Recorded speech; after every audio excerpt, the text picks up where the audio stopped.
Steven Naismith, just earlier today, was sacked by Hearts after a run of 8 consecutive defeats. The all-time Hearts club record is 10 defeats. So there's Steven Naismith in his Grim Reaper gear. What's the guy for Star Wars Emperor? I don't know. I'm not a Star Wars fan. But, I've seen that tweet. Aye, well, obviously comments on this as well. Mac McGee, pretty inevitable. No manager can survive losing that many games in a row. Peter saying, sad it's ended this way, but his position was untenable. Thanks for his service as a player and an excellent third place finish, but it's time for a change. And Stevie saying, people won't like it, but Robinson or McInnes seem like good options. I mean, what do you guys make of it? Star Lizard. What's your answer? Listen, Derek McInnes is a no-brainer, isn't he? I agree. Yeah. But do you think he'd go? Given the right circumstances and promises from the board, it's look. I don't want to upset Kilmarnock fans because they would have Derek McInnes, but let's get it right. Hearts are a big club, and they're a bigger club than Kilmarnock, and they've always been a bigger club than Kilmarnock, and they probably always will be a bigger club than Kilmarnock. It's one of the top jobs in Scottish football. If Hearts went to Derek McInnes with an offer, he'd certainly want to speak to him. I mean, the difficult thing for Derek, I guess, would be that he's really comfortable where he is in terms of his relationship with Billy Bowie at Kilmarnock. He knows he's got the complete trust of the guy in charge. And that's a big thing for Derek McInnes, and it always has been. It's why he knocked back Dave King when Rangers offered him the position all those years ago. So would he put himself in a situation where if he felt that he might not have the backing, the full support of the people above him at Hearts? I don't think he would. So he'd need to be convinced of that. He'd probably want to speak to Tony Bloom as well to see what he has in mind.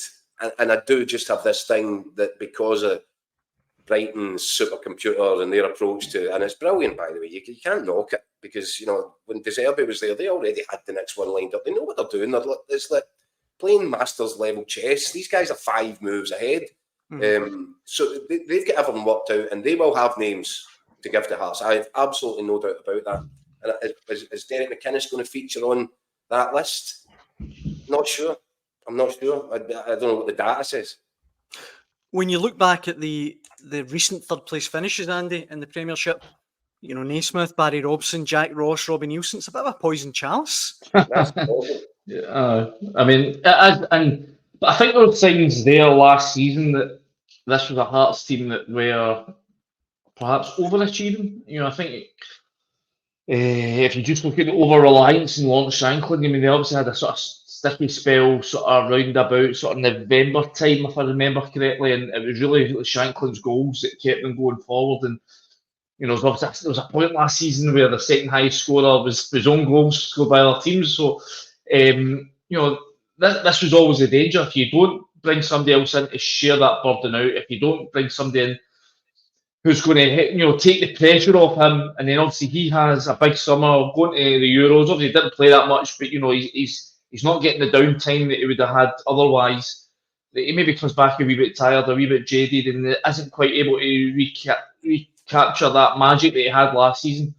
Then you're going to be struggling. That's exactly what's happened to him. And you know, I think you can feel sorry for Steven Naismith in the sense that, well, what have Hearts really done to go out and equip him to handle this sort of situation? You know, it's some strange things going on. You know, Joe Savage, who is pretty much well regarded for some of the recruitment that they have done over the last few years at Tynecastle, but he's allowed to leave halfway through a transfer window or with a couple of weeks left of a transfer window. That seems strange, you know. And then you're bringing in Graham Jones from the SFA, who, well, counts is very good at what he did at the SFA, but you know, he's not a like for like replacement. It's a strange appointment in itself. So, a player liaison guy at the SFA. Yeah, I mean, just you know, the mental part of it. I completely agree with you. There's a real lack of strategy to the way that Hearts run Hearts. Even, you know, Steven Naismith was able to bring in a lot of players, but you kind of look and go, well, many central midfield guys does one team need? They don't seem to have adequate cover at full-back, because sometimes left-footed guys having to play at right-back, and you kind of look at it and go, it's a bit all over the shop. And even the appointment in the first instance, something just didn't sit right about all that stuff that went on. Robbie Nielsen, Lee McCulloch, there was... It didn't pass the smell test. And, you know, we've talked, Andy, about Rangers. Rangers have got a form of fan ownership, and it's been in place now for the best part of a decade. It's not doing them a great deal of good.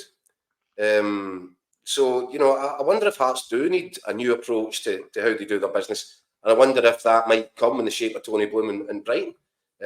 Because clearly, that's the polar opposite in terms of how to professionally run a football club. I think Hearts need a bit of help in trying to put restructure. I just think a little bit as well that every time Hearts have a bit of a bad run, they sack their manager. Now, and it's not the case. It never seems to get the disastrous kind of way that it goes with Hibs. You know, they do seem to sort of implode and everything comes apart. But you know, Hearts, they seem to sack a manager, bring somebody else in, and you know, apart from the sort of Stendhal experiment that went badly wrong, obviously during COVID, you know, ended up getting relegated. But they seem to quickly recover. You know, obviously they get relegated, they come back in, and they're immediately back in. But I just think is there really a need to sack Steven Naismith? You know, what is the next guy going to come in and do 8 games? 8 games into a season, 3-4 months before a transfer window opens?